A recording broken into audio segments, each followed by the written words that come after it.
दोस्तों, जरा सोचिए, अगर एक सुबह आपको खबर मिले कि भारत को जमीन के नीचे से ऐसा खजाना मिला है जो ना सिर्फ देश की किस्मत बदल सकता है बल्कि दुनिया भर की नजरों को भी भारत की तरफ मोड़ सकता है, तो क्या आप यकीन करेंगे? जी हां, ये कोई फिल्मी कहानी नहीं बल्कि हकीकत है।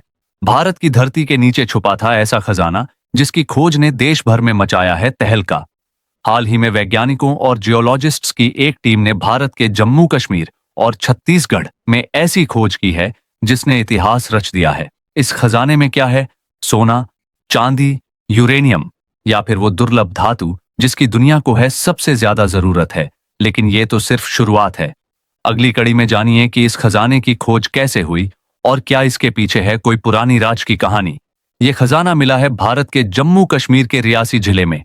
यहाँ जियोलॉजिकल सर्वे ऑफ इंडिया की एक टीम कर रही थी रूटीन स्टडी, लेकिन जो उन्होंने खोजा वो उम्मीद से कहीं ज्यादा बड़ा था। यहाँ जमीन के नीचे मौजूद हैं 50 लाख टन से ज्यादा लिथियम के भंडार। जी हाँ, वही लिथियम जिससे बनती है मोबाइल की बैटरियां, इलेक्ट्रिक कारें और हाईटेक डिवाइसेस। अभी तक भारत लिथियम के लिए दूसरे देशों पर निर्भर था, जैसे चीन और ऑस्ट्रेलिया। लेकिन अब इस खजाने से भारत बन सकता है लिथियम सुपर पावर। ये खोज सिर्फ आर्थिक रूप से ही नहीं बल्कि रणनीतिक रूप से भी बेहद अहम है। भारत की इलेक्ट्रिक गाड़ियों की इंडस्ट्री को मिलेगा जबरदस्त फायदा। विदेशी कंपनियां भारत में निवेश बढ़ाएंगी और युवाओं के लिए खुलेंगे नए रोजगार के दरवाजे। कुछ इतिहासकारों का यह भी मानना है कि इस इलाके में पहले भी खनिज संपदा के प्रमाण मिले थे, लेकिन इतनी बड़ी मात्रा में पहली बार। अब सवाल यह है, क्या इस खजाने की वजह से भारत और चीन के बीच बढ़ेगा तनाव? क्या विदेशों की निगाहें इस दौलत पर टिकी हैं?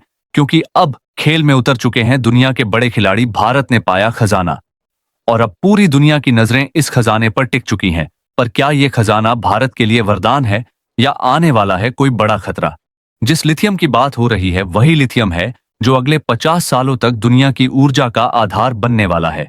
और चीन, जो फिलहाल दुनिया का सबसे बड़ा लिथियम प्रोसेसर है, वो अब इस खोज से बेचैन है। भारत की यह खोज सिर्फ भूगोल नहीं, जियोपॉलिटिक्स को भी हिला रही है। क्या चीन भारत की इस उपलब्धि को चुपचाप देखेगा या शुरू होगी एक नई इकोनॉमिक वॉर लिथियम को लेकर? इस खजाने की वजह से अमेरिका भारत के और करीब आना चाहता है। ऑस्ट्रेलिया कर रहा है स्ट्रैटेजिक पार्टनरशिप्स की पेशकश और यूरोपीय यूनियन भी दिखा रहा है खास दिलचस्पी। लेकिन इसमें छुपा है एक खतरा भी। क्या भारत इस खजाने को सुरक्षित रख पाएगा? क्या भ्रष्टाचार, राजनीति और लालच इसकी बर्बादी का कारण तो नहीं बनेंगे? अब तक आपने जाना कि भारत को मिला है करोड़ों का लिथियम खजाना। दुनिया भर की निगाहें इस पर टिकी हैं। लेकिन अब सवाल है, क्या इस खजाने को निकालना उतना ही आसान है जितना सुनने में लगता है? लिथियम माइनिंग कोई आम खुदाई नहीं है। ये एक ऐसा प्रोसेस है जिसमें भारी मात्रा में पानी, केमिकल और संसाधनों की जरूरत होती है। और अगर ये सही ढंग से न हो तो सकता है पर्यावरणीय तबाही। दुनिया के कई देशों में लिथियम माइनिंग ने जल संकट पैदा कर दिया है। पानी के स्रोत सूख गए, जमीन बंजर हो गई और जनजातीय लोगों को अपनी जमीनें छोड़नी पड़ी। भारत में भी यही खतरा है। अगर यह खजाना निकाला गया बिना उचित नीति और सुरक्षा के, तो इससे होगा पेयजल की कमी, बायोडायवर्सिटी पर असर और जनजातीय इलाकों में विरोध। तो क्या है इसका समाधान? सरकार ने कहा है कि इस बार माइनिंग होगी इको फ्रेंडली टेक्नोलॉजी से। वाटर रिसाइकलिंग, लोकल कम्युनिटी की भागीदारी और सस्टेनेबल माइनिंग प्रैक्टिसेस। अगर भारत इस मौके को सही से संभाले तो न सिर्फ ये खजाना देश को ऊर्जा आत्मनिर्भर बना सकता है बल्कि भारत बन सकता है ग्लोबल बैटरी मैन्युफैक्चरिंग हब। लेकिन अब असली चुनौती है, क्या हम लालच को जीतकर जिम्मेदारी से आगे बढ़ेंगे या फिर दोहराएंगे वही गलती जो दुनिया पहले कर चुकी है? सोचिए, एक ऐसा भारत जहां हर सड़क पर दौड़ रही हो, इलेक्ट्रिक कारें हर गांव में हो, सस्ती बैटरी स्टोरेज टेक्नोलॉजी और हर नागरिक को मिले साफ ऊर्जा।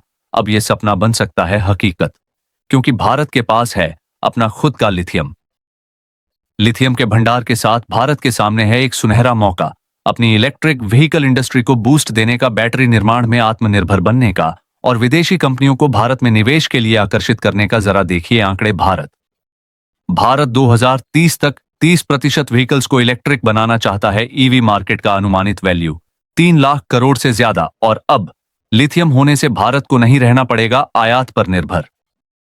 देश के युवाओं के लिए यह है skill revolution, new jobs, innovation और ग्लोबल स्टार्टअप्स का नया दौर।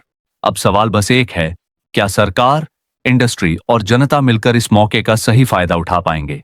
अगर हम सब मिलकर पर्यावरण का ध्यान रखें, तकनीक को अपनाएं और पारदर्शिता से काम करें, तो भारत सिर्फ ईवी मार्केट का लीडर नहीं बनेगा बल्कि ऊर्जा का विश्व गुरु बन जाएगा।